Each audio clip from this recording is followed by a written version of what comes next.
মামলা খাওয়ার কারণে আসি নাই, এটা তো কোনো নিষিদ্ধ জায়গা না।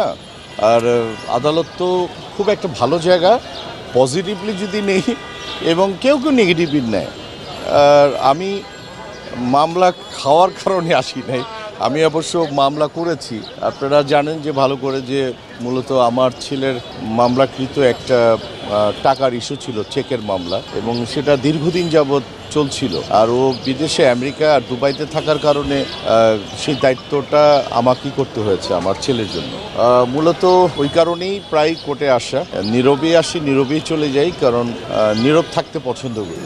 ওই হুটহাট করে শুধু ছবি করার, আর আমার কিছু ফেসবুক থাকে, ওখানে আসতে পছন্দ করি। আর সেটা হচ্ছে যে আজকে মামলার হিয়ারিং আছে। আমার বাসায় যে চুরি এবং ডাকাতি হয়েছিল, ডকুমেন্টসগুলি তারা নিয়ে গেছিলো একটা সংঘবদ্ধ দল, ওইটার মানে অনুযায়ী আমার এখানে আসা। হোপফুলি ভালো বিচার পাবো।